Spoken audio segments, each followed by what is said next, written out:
નમસ્કાર, ડીટીવી ન્યૂઝમાં આપ સૌનું હાર્દિક સ્વાગત છે।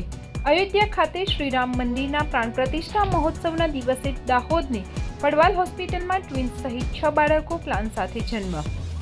ભગવાન શ્રીરામની જન્મભૂમિ અયોધ્યા ખાતે ભગવાન શ્રીરામના મંદિરનો ભવ્ય પ્રાણ પ્રતિષ્ઠા મહોત્સવ 22 જાન્યુઆરીએ યોજાયો અને આ ઉત્સવ સમગ્ર દેશના લોકોએ ખૂબ ઉત્સાહભેર મનાવ્યો। ત્યારે દરેક લોકોએ આ દિવસને એક યાદગાર સ્વરૂપે મનાવ્યો। તો દાહોદની પડવાલ વુમન હોસ્પિટલ ખાતે 5 મહિલાઓએ આ યાદગાર દિવસની ક્ષણ સાથે પોતાનું બાળક જન્મ લે તેવી ઈચ્છા व्यक्त करी હતી। एक्चुअली हम उदयपुर से हैं, तो हमें डॉक्टर ने 14 की डेट दी थी, बट हम चाहते थे कि हमारे घर में राम भगवान आए, तो हमने उसको 22 कंसीडर करा और हमने उसको फिर 22 को ही सोचा जो बेस्ट डेट है, तो कि अपने घर में श्री राम आए। તમામ મહિલાઓના પ્રસૂતિનો દિવસ આગળ પાછળ હતો, પરંતુ દરેકના મનમાં એક જ ઈચ્છા હતી કે સહન કરીશું, રાહ જોઈશું, પણ બાળકનો જન્મ 22 જાન્યુઆરીએ જ થવો જોઈએ।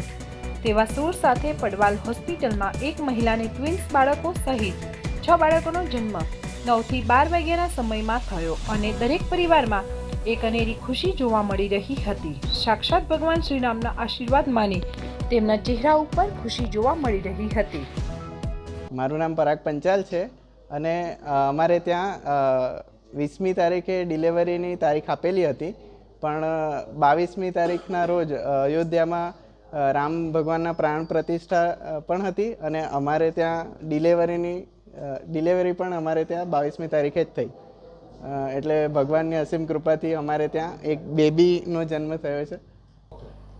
હું ડૉક્ટર રાહુલ કુમાર એમ પડવાલ વુમન હોસ્પિટલ ખાતે ગાયનેકોલોજીસ્ટ તરીકે ફરજ બજાવું છું। તારીખ 22 જાન્યુઆરી 2024નો દિવસ એટલે આપણા બધા માટે અતિ મહત્ત્વનો દિવસ હતો કે જેમાં ભગવાન શ્રી રામનો મર્યાદા પુરુષોત્તમ શ્રી રામજીનો જન્મ થયો હતો। અત્રે અમારે ઘણી બધી બહેનો એવી હતી કે જેમનો આગ્રહ કે મને 22 જાન્યુઆરીએ ડિલિવરી થાય, પરંતુ એવું ગોઠવી તો ન શકાય કારણ કે ડિલિવરી એ કુદરતી દુખાવા પર બી આધાર રાખે છે। પરંતુ ઘણી બધી બહેનો એવી હતી કે જેમને 2 બાળક હતા, જેમને અગાઉના 2 સીઝર હતા, જેમને 12-13 વર્ષ પછી બાળકો હતા, કે જેમને ડિલિવરીનો સમય 14 જાન્યુઆરી વીતી ગયો હતો, પરંતુ જેમ તેમ કરીને બહેનોએ કે અમારે જે બી થાય અમારું બાળક અમને 22 જાન્યુઆરી થાય તો સારું, અમે સહન કરીશું, પણ અમને અમારા બાળક રામ સ્વરૂપે 22 તારીખે મળે એ મહત્ત્વનું હતું।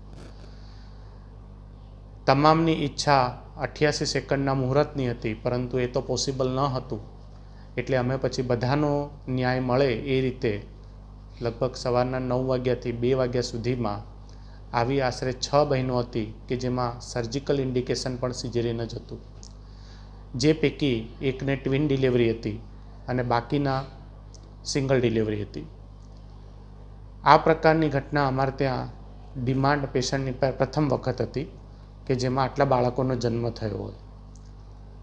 અમે ખૂબ હર્ષ અને ગર્વની લાગણી અનુભવીએ છીએ કે અમે અમારા પેશન્ટોને તેમના મુહૂર્ત પ્રમાણે, સમય પ્રમાણે અને તારીખ પ્રમાણે સર્જિકલ અને મેડિકલ લાઇનની મર્યાદાઓમાં રહીને એ કાર્ય કર્યું।